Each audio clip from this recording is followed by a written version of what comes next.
Hello, everyone, and welcome to CSHIP fourth free webinar series edition. Today's webinar addresses cultural entrepreneur and the art of juggling financial uncertainties. Before we start, I would like to dedicate a quick moment for housekeeping. We have muted everyone by default. Please note that the webinar will be recorded, so please feel free to keep your camera on or off. The last 20 minutes is dedicated for a Q&A session. You're welcome to use the chat box throughout. You can also click the microphone icon to mute or unmute yourself and interact with the speakers during the Q&A slot. I will start by giving you a brief overview of CSHIP, and then I will introduce our three bright speakers. So I'll be sharing my screen.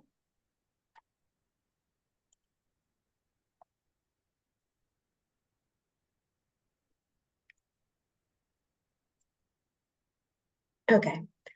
So CSHIP stands for Cultural Entrepreneurship. It's a professional training program which provides lifelong learning training, but also awareness raising with regards to cultural entrepreneurship. And it's designed for professionals in the cultural and creative industries and aspirants. It addresses actually 5 categories, specifically visual and performing arts, cultural heritage professionals, design, film and audiovisual production, and cultural institutions and museums. The training is designed to guide professionals and aspirants towards starting their entrepreneurial journey, ensuring the financial viability of their projects, develop or strengthen their management skills in a sustainable and resilient way, and maximizing the societal contribution and positive impacts of their projects. The program is actually structured based on 5 interdependent pillars, which are innovation in business and operating models, business building ecosystem and partnerships, sustainability and positive impacts, risk preparedness, and user experience. The next edition will start in March 2025. In terms of awareness raising, we have every year a series of webinars discussing the most inspiring or hot topics of the moment in cultural entrepreneurship. This year we have identified 4 topics, and today we will be speaking about cultural entrepreneurs and the art of juggling financial uncertainties. I will start now by presenting our 3 speakers, starting with you, Beena. Beena Unnikrishnan is artist and cultural entrepreneur. She has a very diverse and extensive career during which she gained multifunctional experience across various sectors. She began her career in 1992 as an academic. As an artist, she has always been on reviving arts in traditional and fusion forms, complemented by a rewarding series of accomplishments in the field of painting. As an entrepreneur, she founded Srishti, an organization that brought together artists from economically weaker sections of society and trained them on space, energy, and colors. She also founded the Kankali Trust for Arts and Cultural Economic Development with the aim of proliferating art in all forms and transform it into sustainable livelihoods. She is the global chair of G100 Art Leadership, a healing practitioner, and a filmmaker. Welcome, Beena. I would like also to present you, Ahmed. Ahmed Qatamesh, with over 12 years as a manager and principal consultant at Ahdaf Consulting and Training. He specializes in leadership and organizational management and business digitalization across Palestine, Jordan, Saudi Arabia, and Iraq. His career includes roles with the Goethe Institute, such as Culture Program Manager and Regional Manager for Digital Transformation, working across multiple countries. Transitioning from music to consulting, he has trained numerous professionals in design thinking and business development. As a lecturer at Birzeit University, he mentors future leaders. Known for strategic planning and innovative thinking, he equips organizations to adapt and thrive amid change. Thank you, Ahmed, for being here today. And our third speaker today will be Sidiq Abdulmumeen, who is a passionate advocate for cultural innovation, believing in its power to transform education and empower communities. As director of One Caucus, he guided the organization to new heights by securing major EU funding and launching impactful initiatives like the Towards Participatory Development Conference and embraced digital tools to connect with stakeholders more effectively. As creative education coordinator and social media manager, he worked hand in hand with multinational educator teams. He co-organized creative workshops across diverse communities, equipping young people with valuable digital storytelling and visual arts skills. His experience at the Idea and Technology and Innovation Park on these skills in strategic planning and team leadership, contributing to the establishment of a thriving hub. He holds a master's degree in cultural management and another one in library and information science, alongside advanced certifications in IT, operations management, and leadership training. So thank you very much for joining us today. Without further ado, I would like to give you the floor, Beena, to tell us and share a little bit of your experience and projects, especially from your Srishti and Kankali Trust for Arts and Cultural Economic Development, and how you manage to transform an artistic passions into sustainable livelihoods. Thank you so much. First of all, thank you so much for inviting me to be part of this webinar, which was, even though for me, I'm going through a very busy schedule because of my son's marriage, but I thought, I should participate in this because this is a very important subject, and this is a theme of my trust, the NGO which I formed.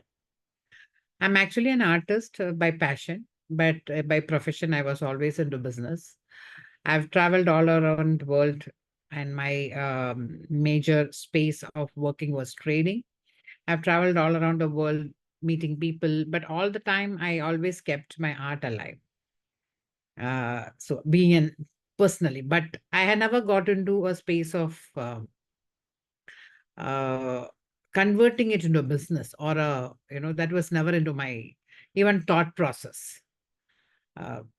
After being part of this All Ladies League, this organization, and heading a group of women in arts, I have realized that uh, as a female, as a feminine, we go through a space of um, a difficult space in the field of art, and I felt I should address this. So that is the inspiring space for me to move away from my regular business to a total art area, where I would like to call, I'm in totally into this art space now.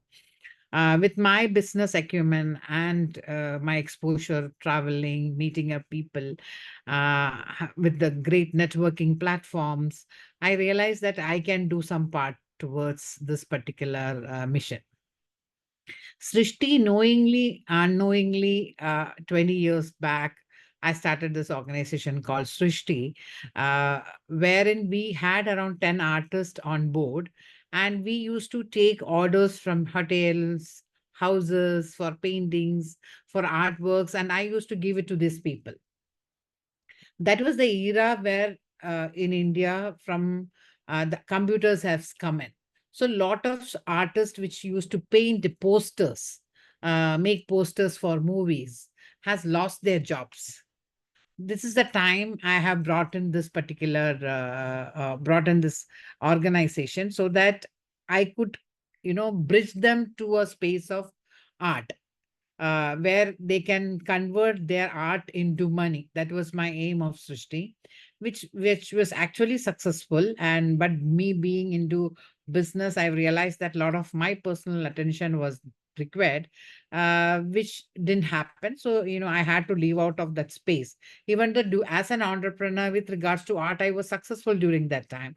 I've given almost 2.5 years, almost 10 artists. They used to have a better living. They made their money, and they were not artists who wanted name and fame. They were artists who wanted to use art as their living.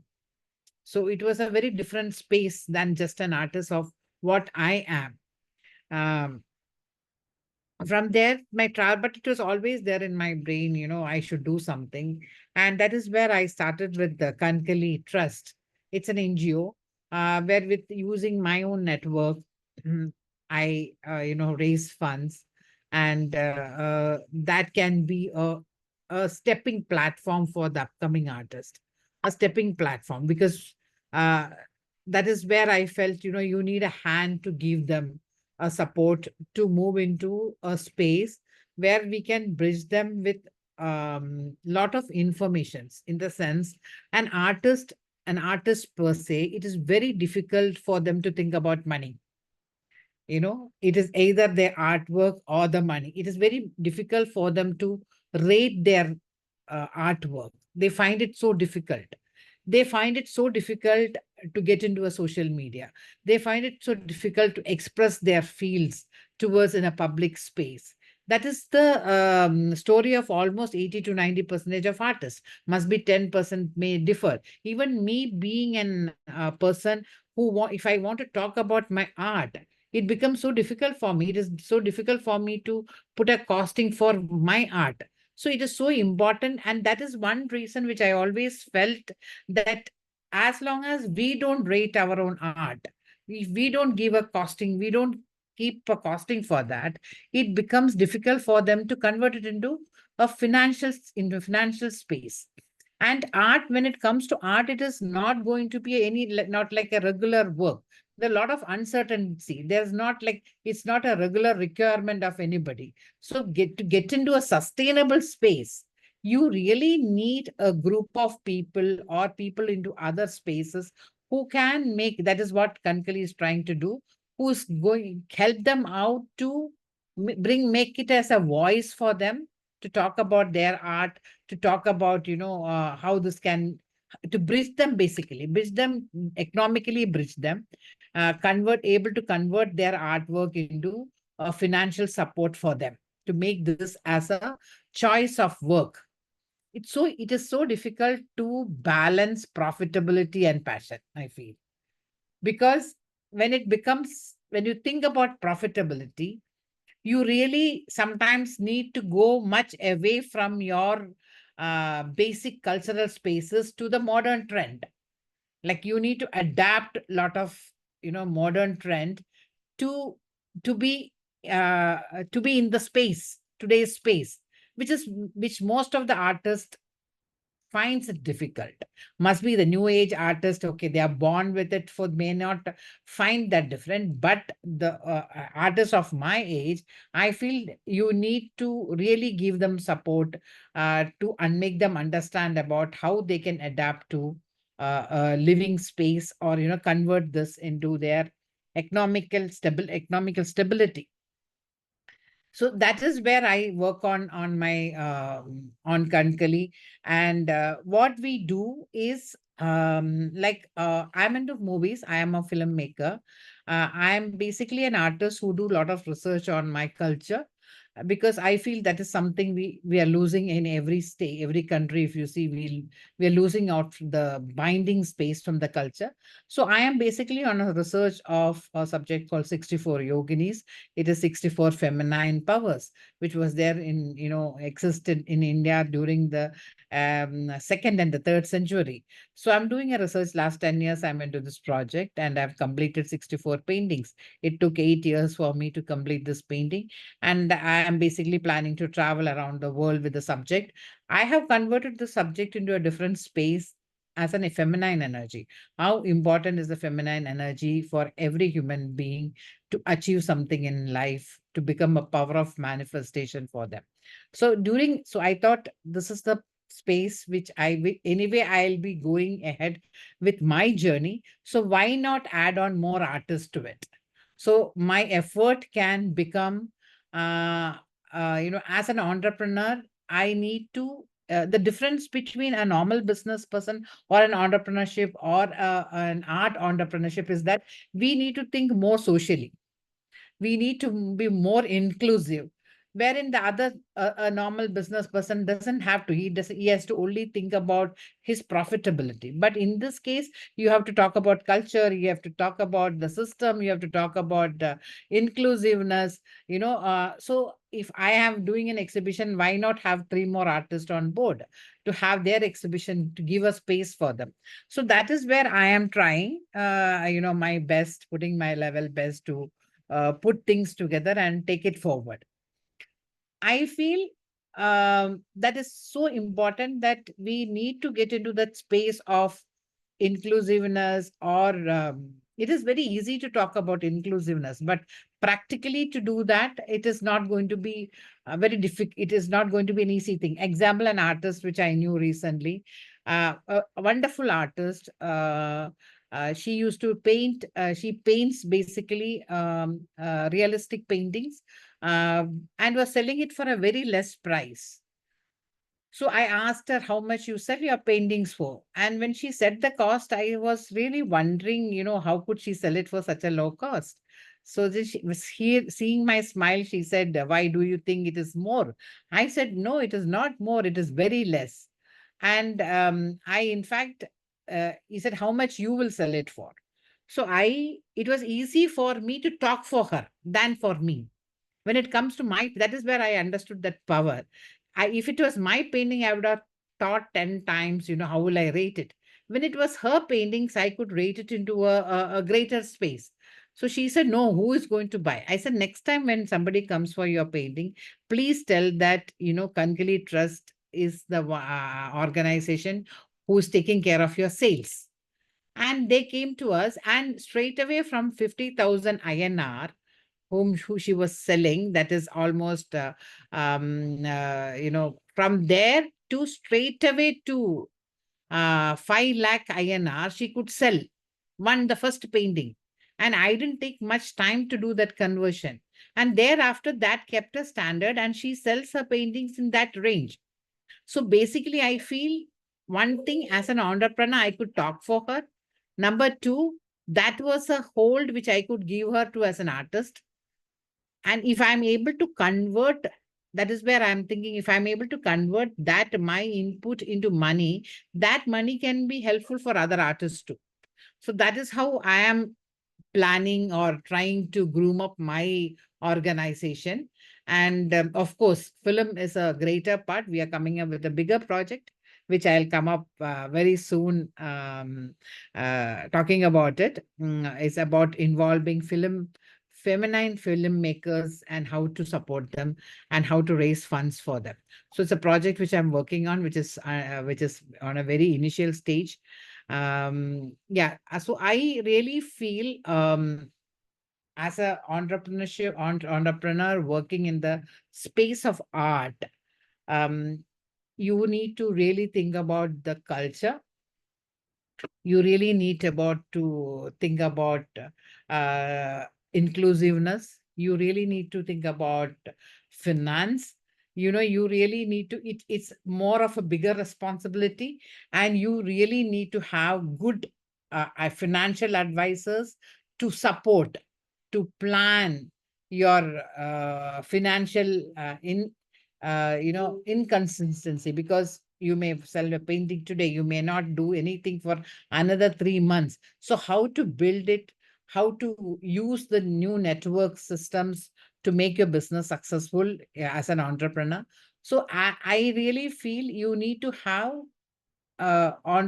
people who in the space of entrepreneurship, who will think about other artists too, bring them onto the board. That is very important as a person, which I felt, because and how to tap. So if you are connected, how to tap, grants, how to tap from the where the monies can be raised, how to tap the CSR funds, and then share with others to make use of it is what we are trying to do.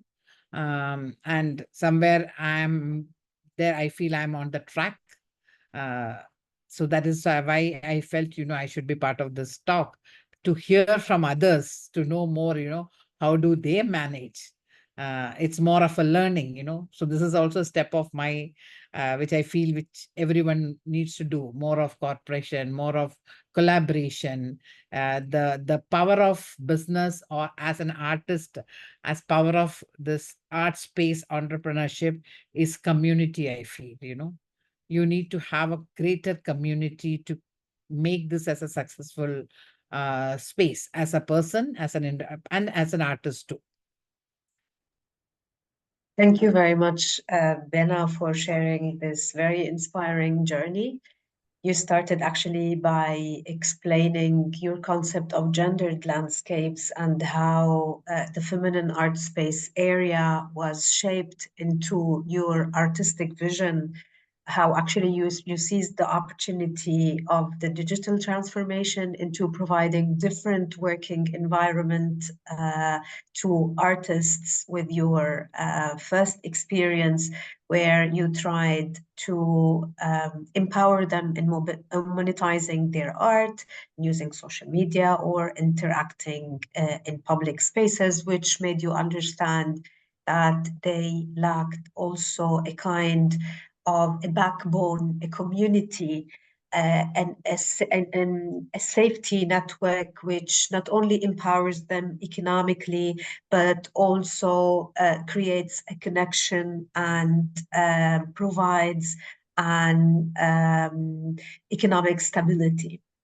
It was very interesting to hear about the practical example you provided us with this artist. So your peer evaluation on how to provide a monetization and the role of a cultural mediator, where you made the artist understand the value of her work, but also the buyer to understand the value behind it, not only in monetary terms, but also in culture and social terms. And this is why I really appreciated also the concept of inclusiveness, a space where you don't just talk the talk, but you also walk the talk, and you provide a sense of inclusion and the opportunity to tap into other opportunities and to collaborate with others. So thank you very much for this very inspiring experience. I would like to continue with you, Ahmed. I know you are facing many different challenges from political, cultural, social, socio-economic aspects. So maybe you can share a little bit with us, what are the main challenges that you have noticed during the journey of Ruwad, and how you try to empower your cultural entrepreneurs while managing their financial uncertainties? Thank you very much, Ruba, and thank you very much, Beena, for your inspiring story and your experiences. It was very inspiring, very beautiful. Maybe before I start with the projects that we're actually doing at the moment, I think it's important to talk about the story of me as a Palestinian. Maybe this is also a good example to understand where are we now and why are we facing these challenges at the moment. Knowing Palestine, you will know that we live under occupation, and knowing that this comes with huge political, social, economical challenges, not only for the culture entrepreneurs, but for economy in total and society as an ecosystem. So looking at all of this as a unity, you know, understand that every time you try to move, you will hit somebody next to you, and this will create some chain reaction of new challenges around you in different directions. So understanding that Palestine is under occupation and the moment we're living under severe political changes, with the genocide happening in Gaza, with so many deaths and so many horrific stories and pictures that we're seeing from Gaza. We cannot ignore the situation that we live in here at the moment in the West Bank, with a lot of violence around us. We are not able to move geographically, we're not able to move economically, we're not able to move on any other social or educational sphere. So the challenges are immense, and I always, when I walk down the street or go to work every day, I wonder, how will this day end, and how will the next day would look like, and can we actually make strategic planning for not only our cultural landscape, but also for our economical and our human situation.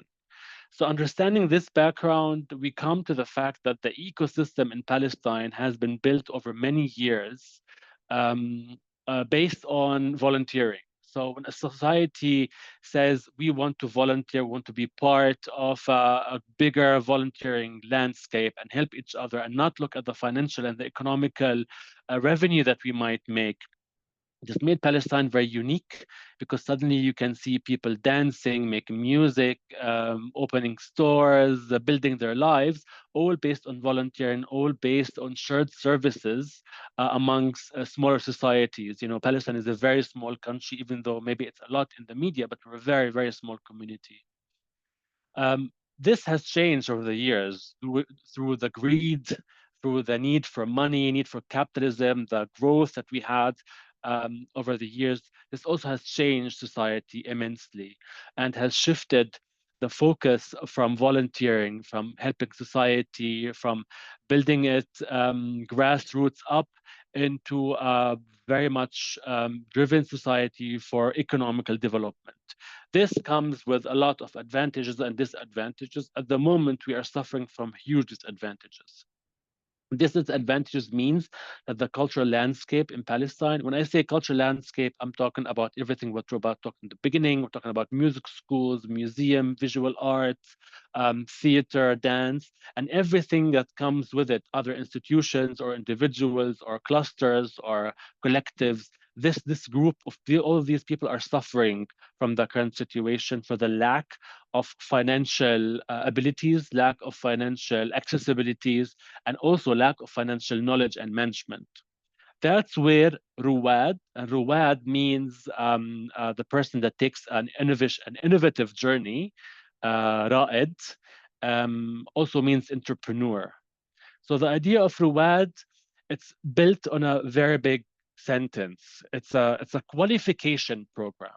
It means it wants to qualify people in leadership, number one, leadership and entrepreneurship in the fields of culture and media management. So it's very important to look at all of these words, even though they look like very big words, but we need all of these words to understand where we actually want to go strategically with our development as culture society. So when we talk about leadership, yes, we lack a lot of leadership skills. Today we have many artists, we have many culture practitioners who have maybe very beautiful and innovative ideas, but they lack the leadership to lead themselves, but also to lead others amongst them. And this is the first challenge, the internal development, the awakening within. The second one is the entrepreneurship part. It's very difficult to make an artist comprehend the idea that they have to sell their art to make a living, because artists are designed to be passionate. They're designed to express themselves within certain mediums. That's music or visual arts or dance or whatever. So when you tell them you have to actually now be innovative, now you have to be creative, now you have to be artistic to earn money, this demotivates them a lot. There's a lot of demotivation. So I'm actually for a full support, unconditional financial support for all artists and culture practitioners. But now we come to the but, that this is not always possible. So we have to find ways how we can juggle these financial uncertainties, as the title of this session indicates, of how we can actually make artists and culture practitioners smarter and stronger and available to take their ideas into the next level. And this is where Ruwad comes from. So Ruwad is built on three main pillars. The first pillar is the organizational pillar. We want our culture practitioners to be organizationally awake and organizationally able to lead their organization. This means we need to lead. Also, we need to be entrepreneurial. We need to come up with ideas and understand how our cultural practice addresses certain target audiences, addresses certain stakeholders, addresses certain financiers, addresses certain industries. So we have to be awake that art and culture now is not isolated. It's part of a bigger ecosystem. So we have to be awake for that. The second part is more about operational management. So I need to run an operation as a culture manager, as an artist. This means I have to buy resources, I have to find finances, I have maybe to employ people, I have to acquire knowledge of how to run a show. So this is all in this operational management pillar. And the third pillar, which is very creative, it's called the creative pillar. It's built on the basis that we need to equip our culture managers and practitioners with all possible knowledge about all possible culture industries. So a culture practitioner cannot only be specialized in theater. They have to be specialized in theater, dance, music, visual arts, puppet theater, podcast management, media, social media. They have to know everything. So we need to equip them with all this creative, this heart of culture management to be able to endure new ideas, to network different disciplines together and bring different ideas together and build something bigger. Or maybe build something small, but it has fractions of every single discipline around us. And this is how we make culture thrive. We have to network. So based on these three basic pillars of Ruwad as a program, I want strategically to qualify people to not only come up with good ideas, but come up also with good strategies, how to run these ideas, how to make them viable, how to make them sustainable, how to make them self-efficient, and how to make them agile. This means that they can change with time. They can change around the changes around us.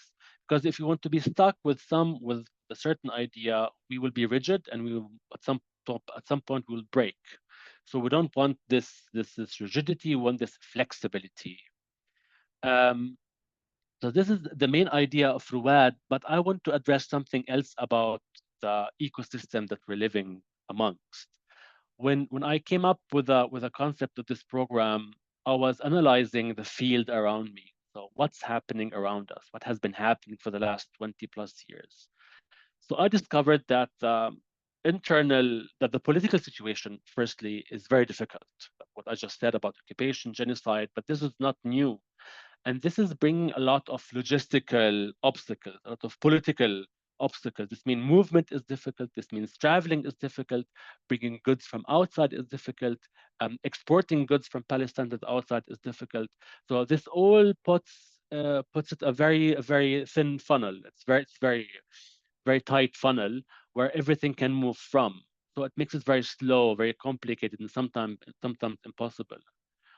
And also thinking about the internal financing. So when you take a look at the financial landscape in Palestine, yes, there are banks, yes, there are big holdings, there are big companies. So where are all their social responsibility money going? So this is a good question we should ask. So if we have economy, where's our money going through to support our local artist scene? And this is the big difficulty to convince actually companies in Palestine or in Arab world, we want to support culture in this country. They lack to see the impact of culture and art over society. And this is also a problem, but we have to address it. Thirdly, an important one is about the external financing. So when you talk about Palestine, you're talking about financing come from Europe, America. So what about this financing? It's very much conditional. It's also conditional and connected to a bigger political context. So you cannot actually use that money to support society the way that you want in a sustainable way. It has to be more consumerist idea of supporting culture. That it has to be a one-time thing, or it has to be a short term, or it has to be in a certain geographical location, or it has to support only certain group of people, selected people. So it becomes very small, and the impact becomes very, very small. At the same time, it violates the idea of volunteering, the one that I spoke about before. So we wanted people to volunteer, and now suddenly we have a lot of money coming from the West, and we have to use that money, and suddenly everybody wants to have a big salary. So nobody is ready to get less money for more work. Now they want more money. So this has also created a disturbance in the ecosystem that we have here. So the further thing is the internal cultural political decision making. So yes, we have a certain culture policy in this country. So this culture policy is not really is not developing the way that we want. It's not contemporary. It's not inclusive. It's a little bit too traditional, too old to be in touch with the current situation. And of course, this local culture policy is also weak. This means that an external culture policy, like the one from the West, can easily manipulate the internal culture policy and makes it weak and makes it change its ideas and its principles. And this is also a problem that we have to address. How much can we be resilient about making our own cultural political decisions in this country? And the fourth and the last thing maybe is the cultural objectives. So when we talk about people, organizations in Palestine, we have organizations that have now 30 plus years. People who are working there are now very experienced. They have been around the world. They speak languages, but the objectives are not contemporary. The objectives are still in the past. So when we move forward, we need to think strategically, what do we want with an organization? Even though this organization, this culture organization, is more of a heritage organization. Heritage is a medium. It's not only an antique piece of art in an old museum. No, it is agile. It's moving with time. It's moving with people and culture and food and everything around us. So these organizations also need to up their scale. They need to up their objectives. They need to change the way that they think. But at the same time, they should not fall into the trap of capitalism. They should not fall in the trap of, I want to make money out of cultural heritage. I want to sell merchandise, clothing, or bags, and this will make me entrepreneurial. This is not how this works. We need to think about the real entrepreneurial aspect of our work, create new ideas that are contemporary but inspired of cultural heritage and the past. So this is what Ruwad is a lot concentrating on at the moment, and looking at the current participants. We have 16 participants now. 4 of them are from Gaza, and the rest is from here, from the West Bank. And I'm seeing a lot of trends in their ideas and developing of their entrepreneurial practices. Number one, it was very difficult to teach them the idea of entrepreneurship. Teach them the idea that they actually have to come up with with a business model for a cultural idea. For them, it's very contradicting, tell somebody to come up with something that actually should impact society and feminism maybe, or children, or art in a positive way, and suddenly you have to ask them make money out of this idea. There's a certain level of contradiction. So we have to think about this in a very smart way. So this was the first challenge that we had with the participants. The second challenge is to make the participants be very empathetic with their target audiences. So when they come up with an idea, they have to understand this idea will be transferred to their target audience, and their target audience have to use this idea or this new project or product themselves. So we should be empathetic with them. We should put ourselves in their shoes and see how they experience it. They lack a little bit of perspective jump between perspectives. And another thing was the networking. They lack the idea of to network their main idea with other ideas. So somebody will be sitting here with a puppet theater idea. The other one will be sitting here with a feminist culture idea. The third one would be sitting here with a podcast educational idea. Good. So let's network together. And they're challenged by this. They're challenged to hold each other and come up with a common idea or a bridge between their ideas. So this is something that we're working on at the moment. Putting all of these challenges aside, it has been a very fruitful time. been a very fruitful time because this program has never been done before in Palestine.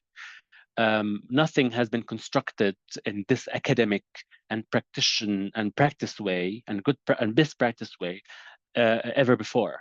So this is actually a very good chance for everybody to open their eyes into a new way of teaching, new way of transferring knowledge. And I'm very happy to say that we are doing this here.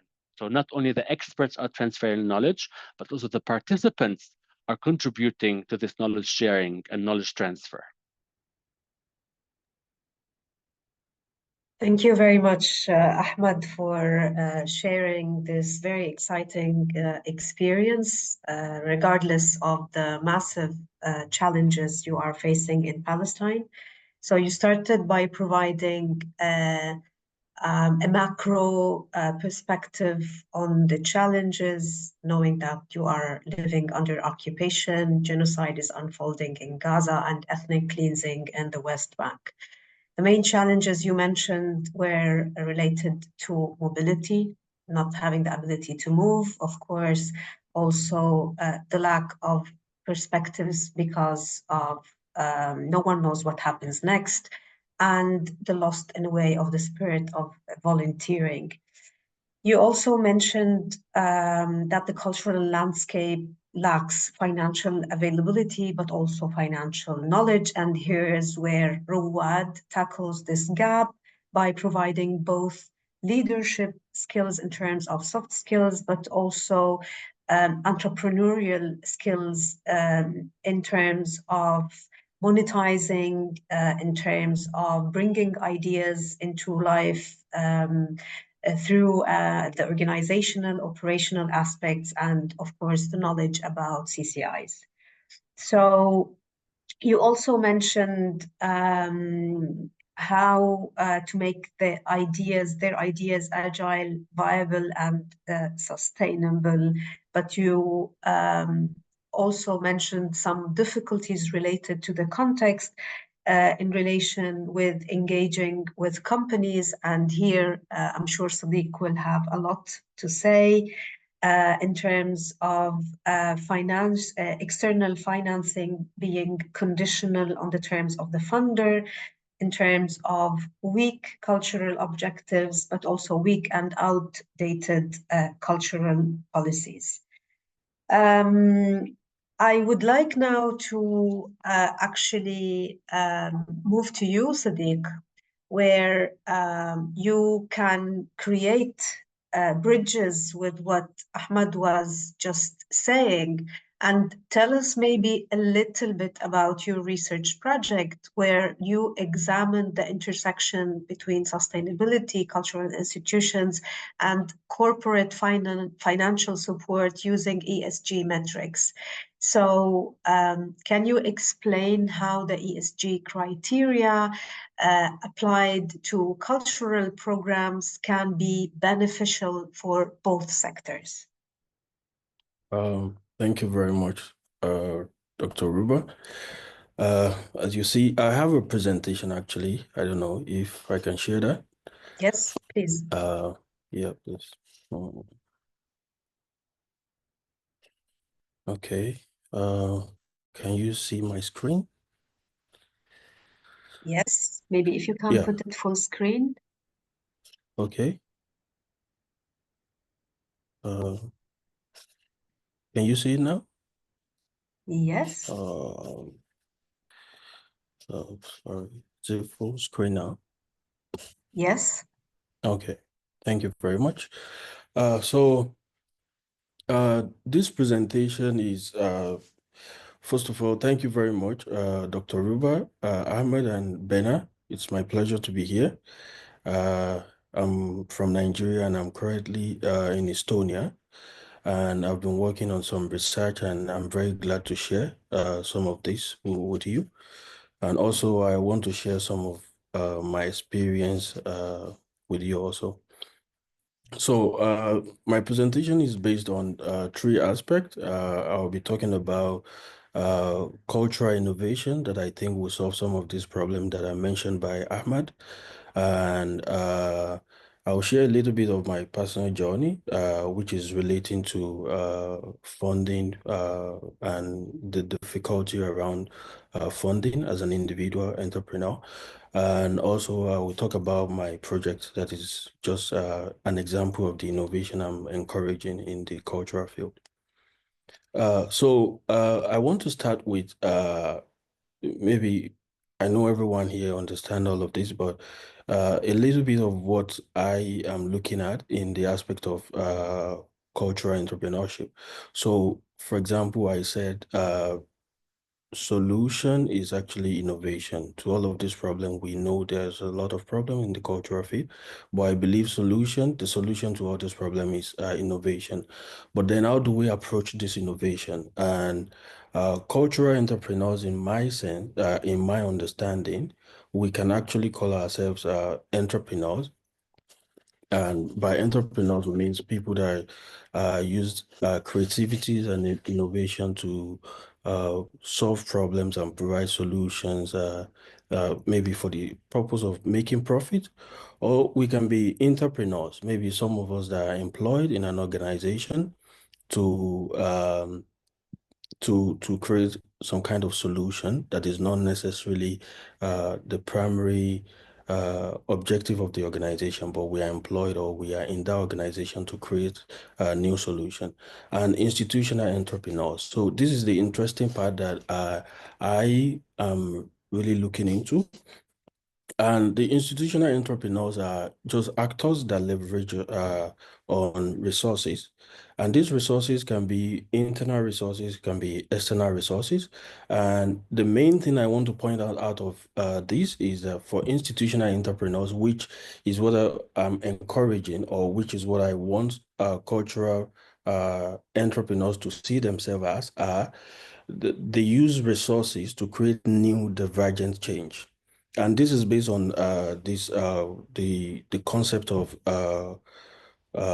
institution entrepreneurship under the theory of institutional theory.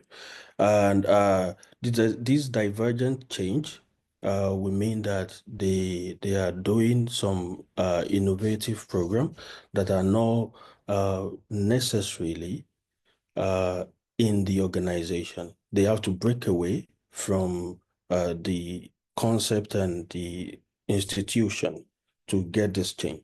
And according to this concept also, these people can be organization, can be group of organization, can be individual, can be group of individuals. But the important part I want to point out of this is that for an institutional entrepreneur, what you have to do is just to actively participate, initiate the change, but at the end of the day, if you don't achieve success in this change, then you are still an institutional entrepreneur. So when you start the change process and you initiate it and you're participating in it, you're already an institutional entrepreneur, and then you can be a cultural entrepreneur. And for the reason why I'm pointing out is for cultural institutions, since change is a little bit difficult. So if you see yourself as an institutional entrepreneur, to initiate the change, to start and to go along by implementing it, then you're already creating the change, and you're already through innovation. So my research is based on some of this problem. I think this page actually kind of portrays what the whole problem is. It looks very chaotic. There's been like lack of funding. Everybody understand that. Different cultural institution, the reduction in the funding to cultural institution, and the need for funding to implement cultural program. And also for individuals in the cultural sectors, we understand that most people in the creative industry are freelancers, and they face a lot of challenges with funding. So these are the problems. And then we want to look at this in a way by using some of these principles that are necessarily not for cultural field that are not necessarily for cultural institution. And what are these principles? We are looking at the environmental, social, and governance principles. So these principles are basically for companies, organizations, and these are some of the principles that are introduced by the European Union to quantify companies' commitment towards sustainability and social responsibility. So when we ask questions about what are the commitment of organization to social responsibility, like Ahmed mentioned earlier, we can already say there are some guidelines that can help us to quantify this. And some of these guidelines or some of these reporting standards are maybe CSRD, like the Corporate Sustainability Reporting Directive, which was set to give the reporting rules, and maybe some SFRD, Sustainable Finance Disclosure Regulation, which is actually talking about mandating sustainability disclosure to organization. And the concept we are looking at in this research is to adopt some of these primary principles that are not meant for cultural institution, adopt them, bring them into cultural institution, bring them into cultural entrepreneurship. Let cultural entrepreneurs adopt these and use them to seek for funding. And so we are looking at the SDG goals, and this is what the ESG means. Environmental, it has things to do with organization impact. Social has to do with the organization and the people in the organization, and governance has to do with how the organization is governed and transparency. And if cultural institution can create any project around this, then they are already adopting these ESG principles. So on the research, what we did was we tried to look at some of these issues. We tried to see how cultural sustainability through these ESG metrics can benefit cultural institution. If cultural institution can adopt some of these things and promote them through their innovative projects, then they can encourage funding from the corporate institutions where these directives and guidelines are primarily meant for. And so we are also looking at how we can have like cross-sectoral collaboration between cultural institutions and corporate institutions. And how to do this is by looking at how cultural institution can promote innovative projects. And some of the theories that was used for as guideline for this research were isomorphism and decoupling. And under this, we are looking at how some of the external pressures, such as government regulations, can help cultural institutions to adopt new ways of getting fundings. Or maybe we are looking at the couplings. If, for example, cultural institution adopt sustainability because they just want to feel among, which is under the theory of institution. They want to feel among, they want to be part of the process, but necessarily they don't have to implement sustainability, but they will benefit from it. So we go further by doing like the methodology we use. We did some qualitative interview with stakeholders. We also did like a pilot study on a corporate and cultural sustainability hub. Is a web and mobile application that was developed to kind of like encourage collaboration between corporate and cultural institutions to share different ideas, but towards sustainability. And so I will share this model that was developed. And please, I think I'm talking too much about theory, but please, this is just a research. So what we are doing here is we are trying to show, for example, cultural institution and corporate institutions. Corporate institution are mandated now by the EU to adopt some of these sustainability guidelines in their actions. So these are the things we put in the middle as ESG metrics.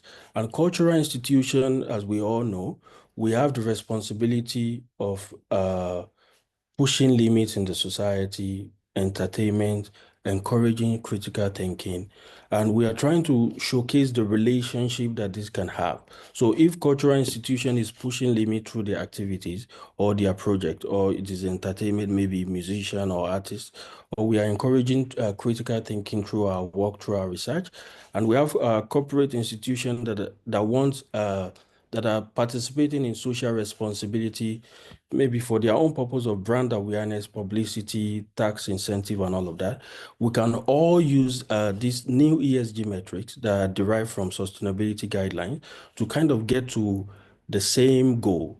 We get fundings from adopting some of these metrics, using our own using these metrics to develop innovative projects, and then we can attract funding from the corporate institution.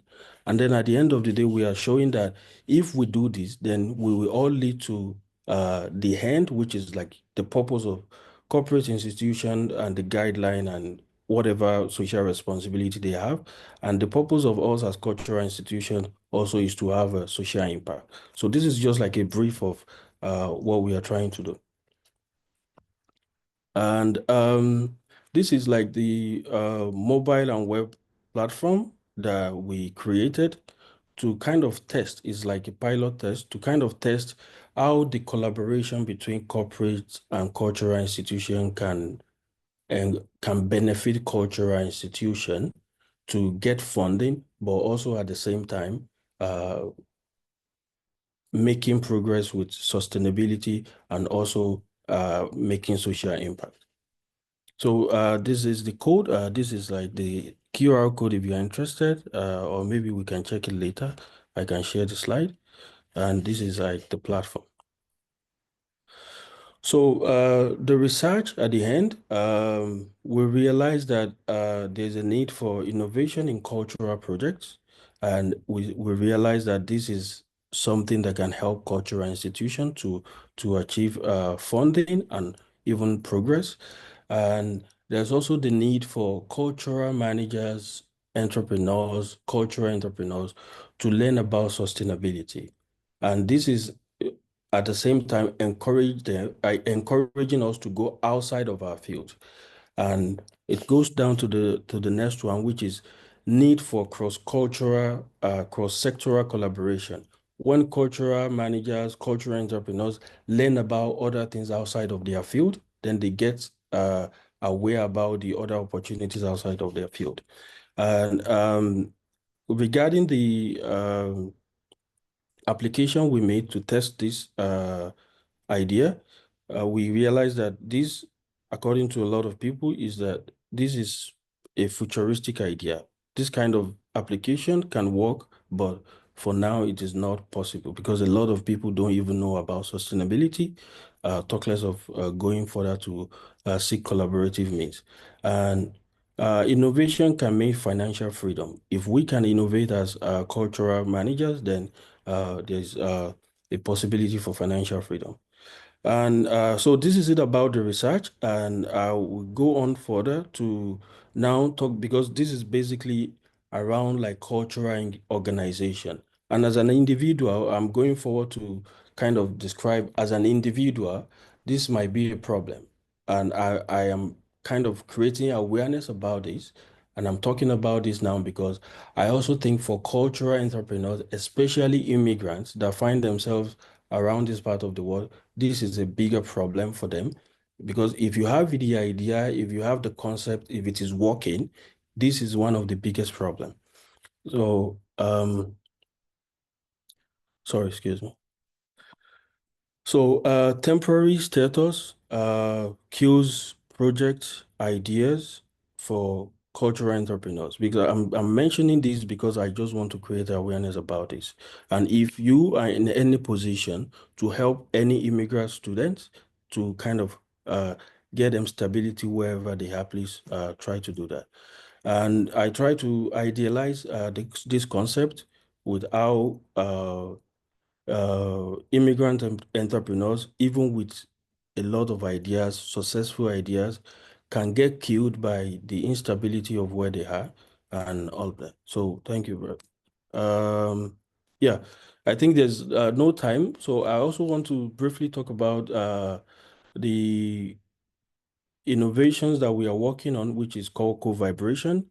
It is for freelance musician, and it is like a collaborative network, also for legal support of freelance musician.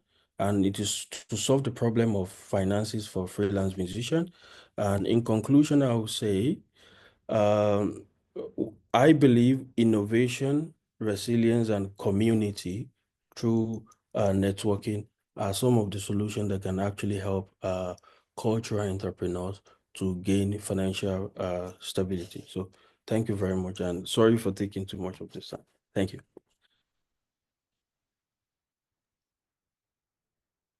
Thank you very much, Sidiq, for sharing these very interesting results of your research. You started by explaining the importance of cultural innovation and the role cultural entrepreneurs and intrapreneurs can create by triggering new solutions. You also mentioned the difficulties and challenges of the lack of funding, lack of awareness, greenwashing, lack of collaboration, but you highlighted how by embracing and adopting the primary principles of ECG in the cultural sector, they might use them to seek for funding, but also for implementing societal and sustainability aspects as well. You shared with us a very concrete mobile application which could be used. You highlighted the very important role of the cultural sector in encouraging critical thinking, in pushing boundaries, and in transforming the society. So this is an invitation for the cultural centers to embrace the ECG principles. And you also shared the findings of your research in terms of need for innovation, education on sustainability, need for cross-sectorial collaboration, and innovation can, of course, mean financial freedom. Finally, you highlighted a very important point. First of all, being a cultural entrepreneur is very difficult and requires a lot of effort and risk taking, but being an immigrant cultural entrepreneur is way more difficult. So thank you very much for highlighting this aspect and for ending your presentation by speaking about the importance of innovation, resilience, and community. I think we reached now the moment of opening the floor for questions. I can't see any question in the chat box, so I do invite you to unmute your mics and address your question to any of the three speakers. I also encourage you, the three speakers, to interact between yourselves and make comments, questions, reflections as you deem it fit. I have a question from Anne-Christine. Anne-Christine, please unmute yourself. Hello, thank you to all. What a fantastic topic. This is also pertinent. I've been paying close attention. I'm very excited to hear you all speak about this. I have a question for Beena. So as an artist, it's a two-part question. As an artist, how do you model to other artists what you practice? And the second question is, do you strike a formal agreement with an artist that you're counseling? And tell me a little bit about the parameters of such an agreement, whether it's formal or informal, to be very clear. How do you get clarity with the artist, how far you can accompany this person on their journey. I am not very clear with the first question. Can you repeat the first question? So yes, the very first question is that you are an artist, and you're also an entrepreneur and you are committed to being there for other artists. So how do you, a little bit more straightforward, how do you set good boundaries between your work, what you do for yourself, and what you do for others? And how do you model your own boundaries? Oh, okay. See, first of all, me being an artist, I never taken my artist passion as a method of making money or monetizing it. I never thought it in the initial stages. So I have never, so I didn't, it was more of sharing uh, my networking or my connections to others. It was basically like that on initial days, which I've done. Last 10 years, I've been away from business and I was on a research project of mine, which was very passionate, I'm passionate about it. And I never thought on the commercial aspect of it. It's more of a cultural connect to me. It is more of a spiritual journey of mine, to be very, to make it very simple. It was more of a spiritual journey. And I never thought on monetizing it. I am just leaving it open how it is going to go. So that because of that thought, I didn't, my boundaries with another artist is very open. I really don't have a problem of sharing something with another artist. When it comes to the second question of how long I can take up an artist, or whether do I have an agreement, formal agreement with another artist, my trust, my enjoy is a baby. We are taking the first baby step. As of now, it's just helping out. We are getting into the phase of formal agreements, like we are coming up with a website to support other artists, wherein we are planning on forming the basic agreement of what we are going to do for them. In turn, what are they going to do? Because for me, if I don't sustain myself as an organization, as a business organization, I will not be able to help others also. So on that basis, I have divided my this particular journey as two. Number one, as an entrepreneur and as a social entrepreneur.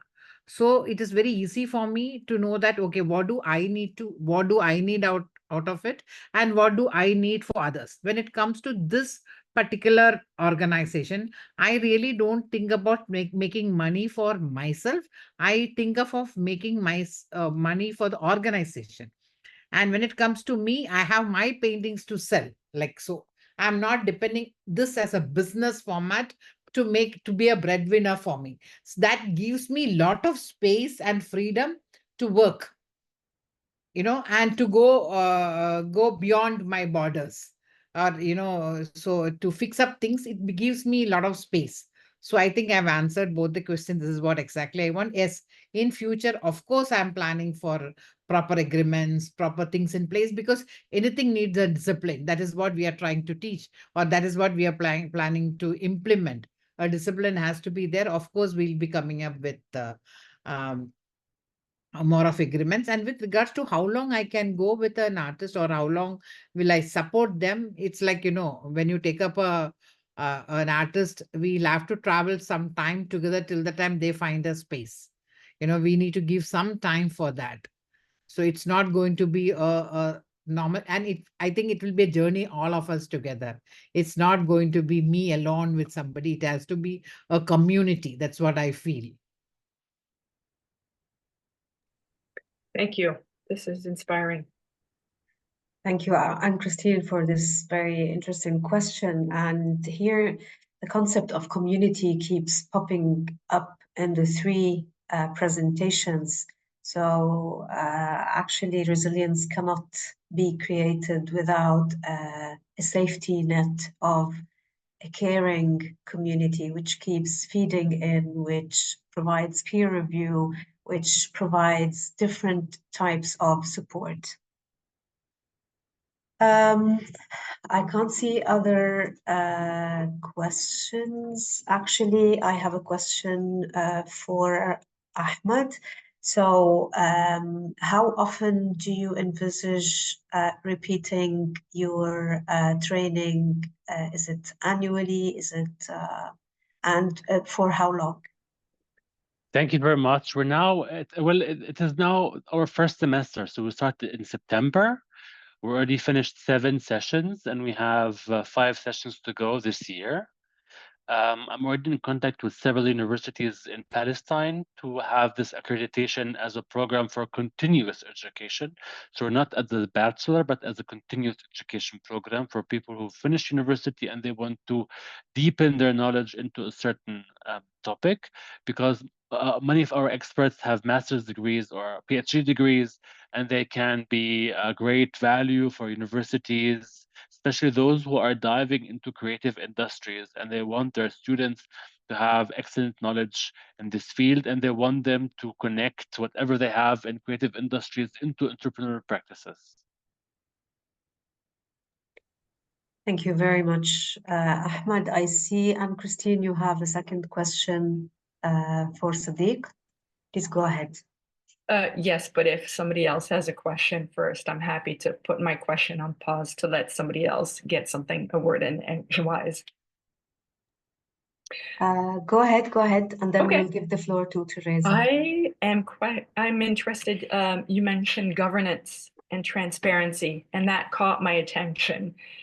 And I am having a hard time imagining what innovation would look like in terms of governance, and specifically governance of cultural institutions. Could I have could you give me an example of maybe a situation or a slight case, a small case study you've encountered?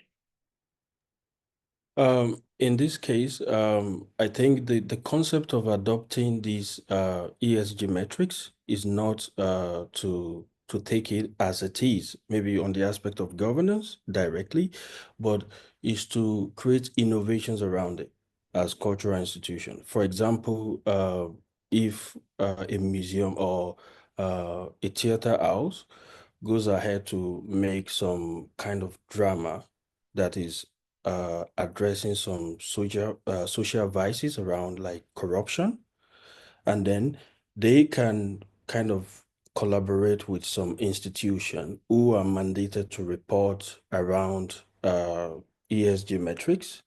And then, because this is what we do as a cultural institution, and then what we have to do is just to use innovation through our own primary project to represent this other aspect of what is concerned with other institutions.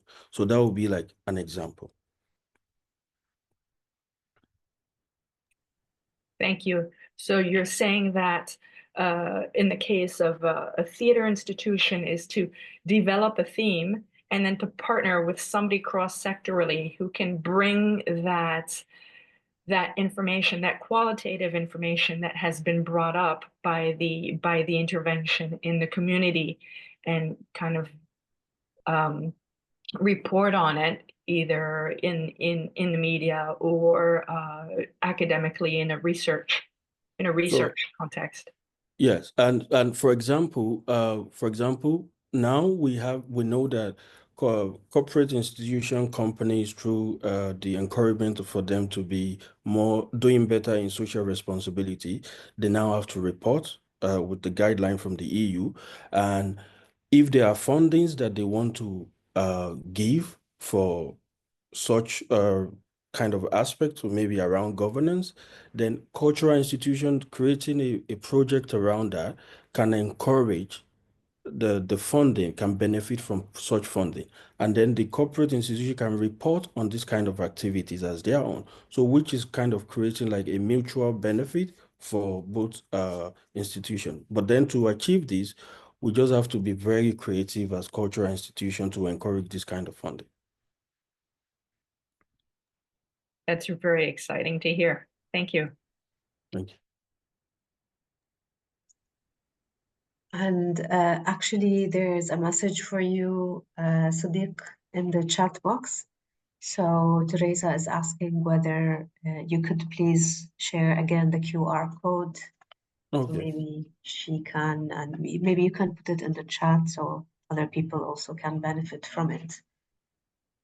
All right.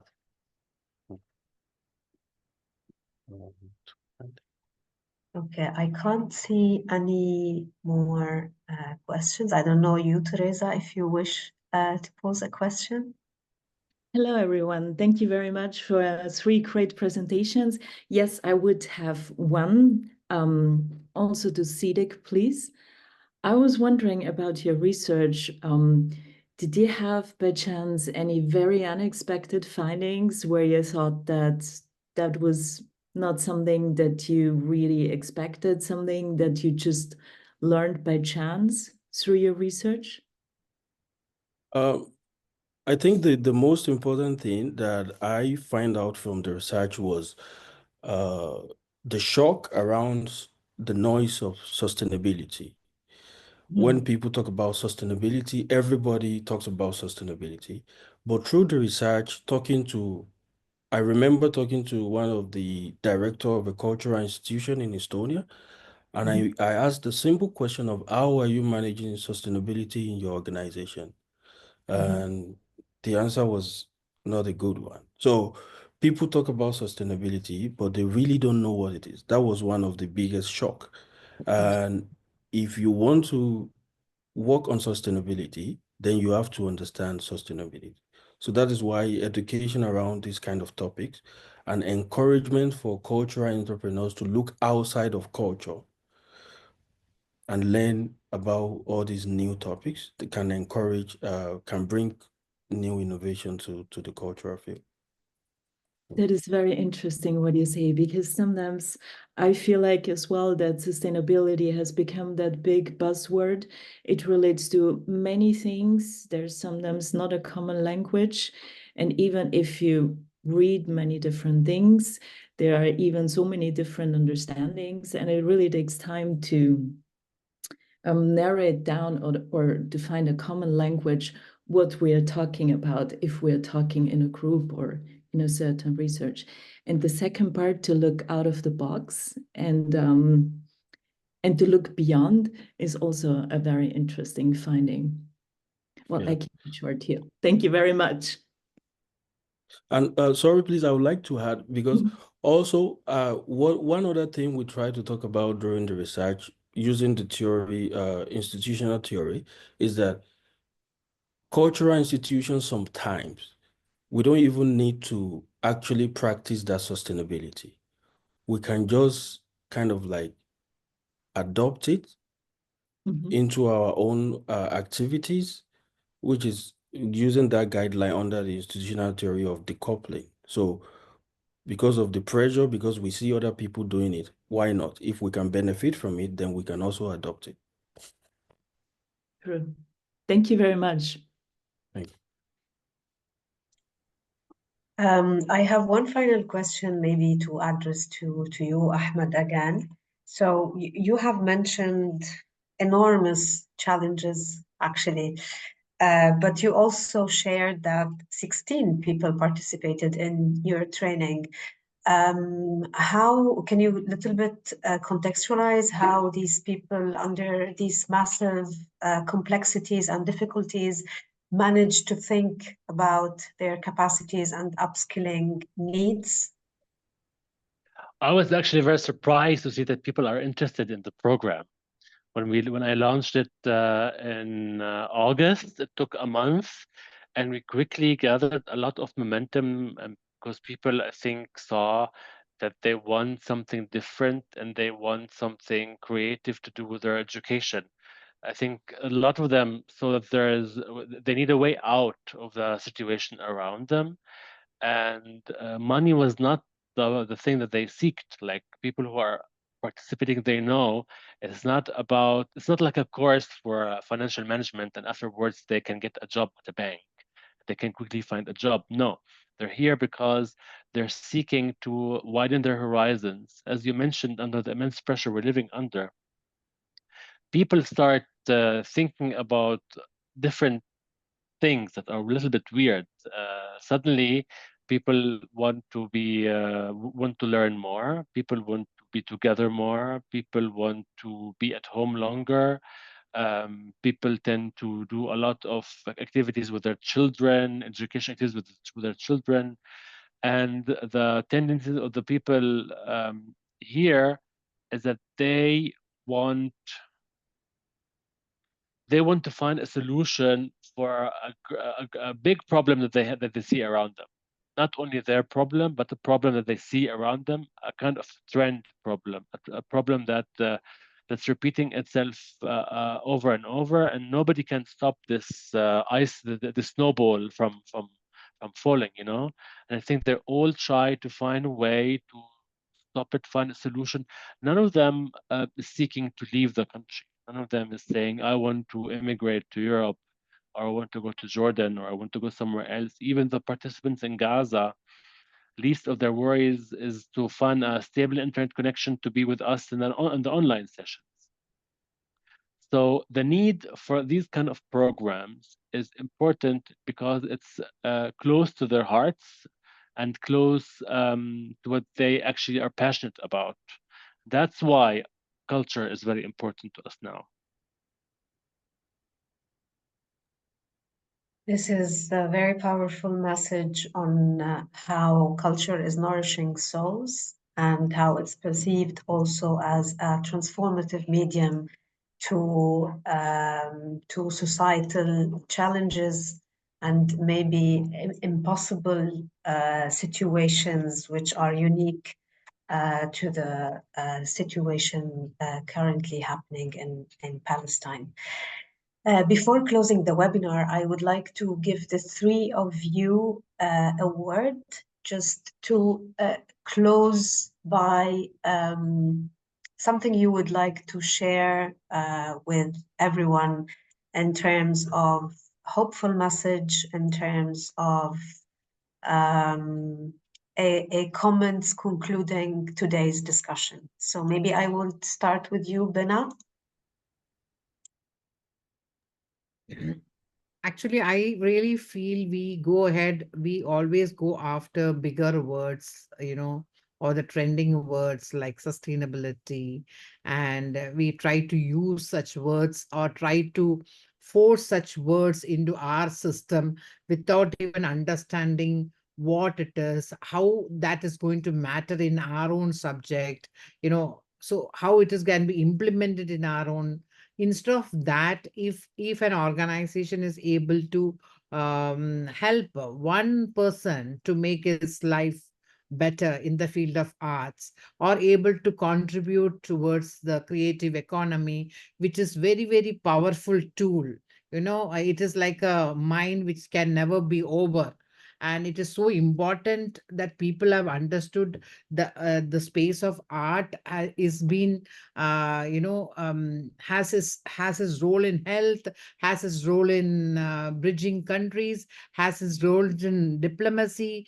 It can be a greater source of living for people, and it is utilized even in corporates. People are looking at people who have the power of creativity, so that it's that have it has a broader spectrum. So we need to understand this is on a broader spectrum than looking at this particular cultural entrepreneurship or the world of culture and creativity through different angles of sustainability or such trending words which we use, which you see in the social media. That is the minus part of the social media, I think. Then everybody runs after that, with it's like a race without even knowing where you are going to do.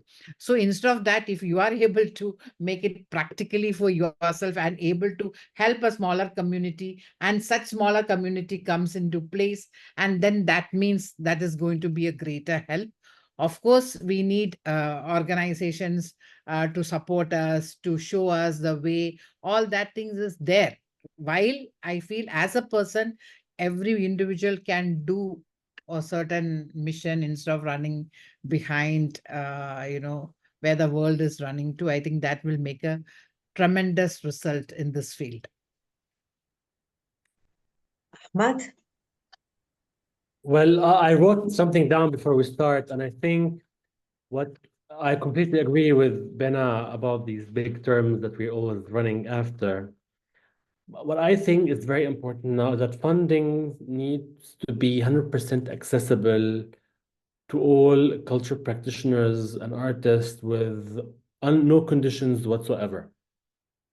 If we want this to be sustainable and we think that culture and art are part of the impact of a better society, there are these people who are thinking thinking about their passions, thinking about inspiration, thinking about building societies. They need to be funded without thinking about finding funding, you know. There should be a big accessibility in infrastructure, in buildings, in landscapes, in plazas, in education, and logistics to help them to find what they should be finding, instead of burdening them with bureaucratic applications for funding and looking for ways to eat, to find money to buy bread or food. I think this is very important to think it differently. This is an essential part of building societies, and this cannot be living under conditional funding. Thank you, Ahmed. So we have making impact, unconditional funding, and your last word, Sidiq. I think a little bit I would kind of digress from the comments of the two speakers because I understand that there's this problem of funding that is well known now, and there could be different reasons why it existed, but as cultural entrepreneurs, I will encourage us to like be futuristic and be innovative so that as these problems are going on, we don't sit to be rebellious at, okay, we want to tackle this problem, but either if it is possible that we go along with this problem and find other ways, like, for example, I understand the concept of sustainability might not really have a lot to do with like cultural institution, but if we look at the funding that is going to this aspect in almost every level is a lot.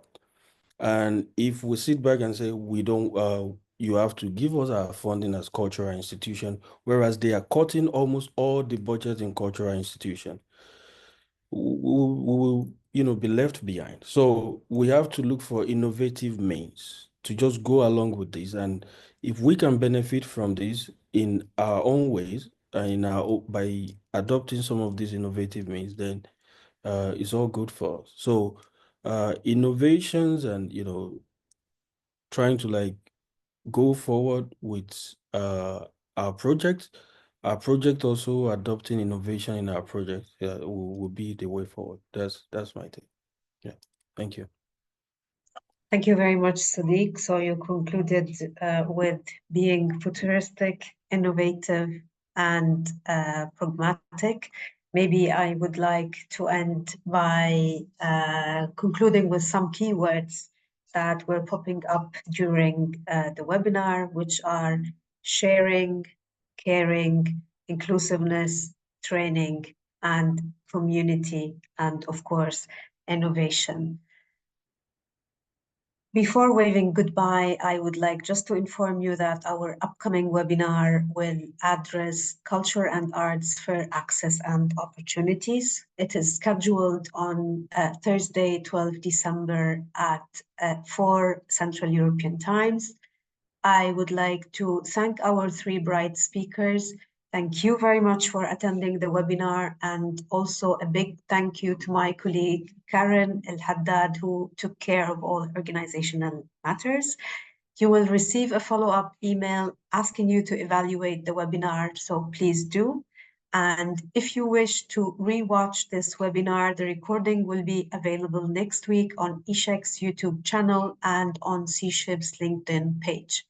Thank you very much for coming together on Zoom, and we look forward to welcoming you soon again.